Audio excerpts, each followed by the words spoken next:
Coucou tout le monde, j'espère que vous allez bien. Alors aujourd'hui, écoutez, on se retrouve pour un speedcast à nouveau et pour préparer en particulier un legacy que j'aimerais faire sur cette chaîne. Un legacy que j'ai inventé. Après, je sais pas si le concept existe, je pense qu'il existe, mais en fait j'ai fait un peu ma sauce. En gros, le concept c'est de prendre des œuvres de fiction que j'aime beaucoup et de m'en inspirer pour chaque génération. Là, je l'ai mis en 5 générations, ce legacy, sur mon brouillon. À voir si j'ai envie de monter jusqu'à 10, mais 5 générations c'est déjà pas mal. Et je suis en train de créer notre fondatrice, donc une fondatrice parce que vu qu'on fait un bromance en parallèle sur cette chaîne, vous le savez, si vous suivez la chaîne, mais je sais pas. Si vous la suivez pas, on fait un bromance, et un bromance, en gros, c'est un challenge, on suit deux amis et leur descendance sur 5 générations. En l'occurrence, j'ai un peu remixé le challenge pour mettre en 5 générations. Et en fait, fatalement, les deux amis, chaque génération va suivre un duo de bros, ce qui fait qu'on est en fait en patriarcat, si vous avez le lexique habituel du legacy. Donc je me suis dit que pour changer, ce serait bien de jouer avec une femme, voilà. Donc voilà pourquoi j'ai une fondatrice. Même si en soi, pour ce legacy là, pas le bromance, non mais celui-ci, donc il faut que je trouve un nom par ailleurs, je m'impose pas spécialement de rester en matriarcat. C'est-à-dire que si j'ai envie d'avoir un garçon pour une génération, j'aurai un garçon, c'est pas très grave. Mais donc là on est là pour cette première génération donc qui en fait est inspirée, alors de base c'est un film nommé Death Becomes Her, traduit en VF par La mort vous va si bien, mais moi je vous avoue que plus que le film, c'est la comédie musicale moi qui m'inspire pour cette génération, elle est extraordinaire, vraiment, elle est géniale. Vous la trouvez sur YouTube si vous parlez anglais, de toute façon vous avez juste à marquer en soi Death Becomes Her, Slime Tutorial, et vous trouvez plein de tutoriels, dirons-nous, de comédie musicale, mais en fait ce sont des vidéos filmées dans le théâtre, etc. Si vous pouvez, parce que j'imagine qu'on peut pas tous se déplacer aux États-Unis ou à Broadway, n'est-ce pas? Et ça marche pour la plupart des comédies musicales, par exemple, une très connue, je sais pas moi, c'est Heathers par exemple, voilà. Bah, si vous tapez Heathers Slime Tutorial, vous allez trouver de jolies choses. Et donc, et sur YouTube, voilà. Et donc, là, je m'inspire donc de Death Becomes Her, et comme fondatrice, j'ai choisi de prendre Hélène, voilà, pour celles et ceux qui connaissent le film. D'ailleurs, j'ai nommé la cimette Hélène Sharp, j'ai pas fait semblant. Et Hélène, pourquoi? Parce qu'elle est intéressante, car je pense que c'est elle qui passe par le plus gros développement de personnage, même si Madeline aussi, Madeline qui est le deuxième personnage principal de cette comédie musicale slash film. En gros, pour donner le contexte, Hélène et Madeline sont des amis, mais des frenemies, comme ils disent en anglais, c'est un mot valise entre friends et enemies.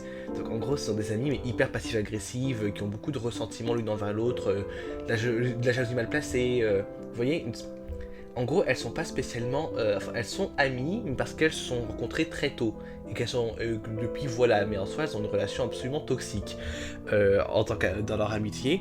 Et Hélène va elle rencontrer Ernest Menville, voilà, Ernest Menville qui est un chirurgien plastique mais qui se concentre sur les grands brûlés, sur les enfants malades, etc.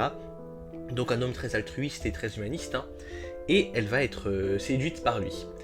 Et elle va donc se pavaner auprès de Madeline, se la péter un peu en disant oui, je suis fiancée, parce qu'ils vont se fiancer. Et Madeline, pour elle, ça va être épouvantable, épouvantable dans la mesure où c'est elle la plus belle des deux, c'est elle la starlette, parce que bon, Hélène est autrice qui a pas encore un grand succès, mais elle fait de son mieux, quoi. Tandis que Madeline, elle, dans la comédie musicale en tout cas, elle est, c'est une chanteuse sur Broadway, ça c'est le cas dans le film, mais qui a quand même, qui finit par rencontrer un succès assez honnête, par exemple, elle est 2 fois nommée aux Oscars, etc. Et donc Madeline va inviter Ernest et Hélène, et elle va faire ce qu'elle sait faire de mieux, essayer de voler le partenaire d'Hélène, parce qu'elle a déjà fait ça par le passé plusieurs fois, voler les petits copains d'Hélène, et c'est son nouveau projet. Voilà, c'est de séduire Ernest. Va-t-elle y arriver? Ne va-t-elle pas y arriver? Sincèrement, elle va y arriver, et Ernest va finir par épouser Madeline. Et alors là, Hélène, elle va péter son plomb, et c'est à partir de là que, pas qu'on va jouer, on va d'abord faire cette première partie, mais que ça va vraiment partir en vrille, vraiment. Vous n'avez pas idée d'à quel point ça va partir en vrille. Si vous connaissez le film, vous savez, ou la comédie musicale. Si vous ne savez pas, allez, juste un tout léger petit spoil de rien du tout, on va carrément avoir des occultes. C'est pour vous dire à quel point on va péter un plomb. Et c'est ce que j'aime beaucoup. Et la comédie musicale est hyper folle à ce niveau-là. Elle n'hésite pas à vraiment péter un plomb. Et c'est génial. Et j'espère que j'arriverai à bien transcrire ça en jeu. Et donc, voilà. Donc, pour les règles de cette génération 1, c'est à peu près bon, cette base de scénario-là. Et votre objectif, après, c'est de former un plan. Former un plan pour vous venger de la ligne. Je vous donne pas la nature de ce plan, peut-être, pour pas spoil mon scénario. Mais si vous avez vu le film hein, ou la comédie musicale, c'est le plan auquel vous pensez. Et donc, on commencera avec des traits pour Hélène. Ceux que j'ai rendus obligatoires, je crois, c'est solitaire et la bibliothèque. Puis je pense que j'ai mis perfectionniste. Et néanmoins, lorsque, après que Hélène a digéré le fait que Madeline lui ait volé Ernest, il faut remplacer le trait solitaire par le trait imprévisible. Parce que Hélène elle va péter un plomb vraiment. Et c'est pour ça qui m'amuse. Bon, la carrière, alors auteur, mais je sais pas si je vais vraiment la mettre autrice ou si je vais juste lui faire écrire des petits livres comme ça de son côté, tu vois, limite en ghostwriter dans ma tête. Je sais pas si je vais la mettre donc dans la carrière tout à fait. Parce que j'avoue que j'aime bien jouer avec mes Sims à la maison, moi, les garder à tout le temps avec moi. Et vu qu'auteur, c'est pas une carrière semi-active, voilà. En tout cas, après ça, l'objectif donc c'est donc d'écrire des livres et à un moment de commencer à connaître le succès. Mais après que Ernest nous a quittés, vous voyez, en gros, on va avoir vraiment une girl boss Serra où on va arriver, on va devenir très belle, très séduisante. Et c'est pour ça que là, vous voyez qu'Hélène, elle est pas, enfin, elle est mignonne, il n'y a pas de souci, mais vous voyez bien qu'elle exploite pas tout son potentiel dans la manière dont je suis en train de créer son sim. Mais c'est parce que justement, l'objectif, c'est que plus tard, elle soit mais une vraie bombe, hein, vraiment une femme fatale, etc.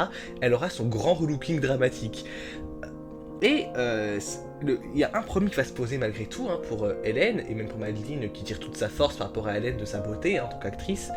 Et bah elles vieillissent. Elles vieillissent, c'est bien là le problème. On vieillit. Et donc, comment pallier ce problème et quelles sont les conséquences justement de vouloir, les conséquences peut-être à vouloir dans un bon français, je sais pas, résister au vieillissement. Et jusqu'où on est prêt à aller. Et c'est ça les questions qui vont vous intéresser pour cette première gêne.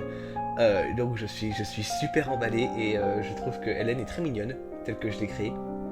Et j'espère vraiment que ça va être très fun à jouer. Moi en tout cas j'ai très hâte et j'espère que vous aurez hâte aussi, je sais pas. Voilà, je pense que je vais m'arrêter là parce que j'ai pas grand chose de plus à dire.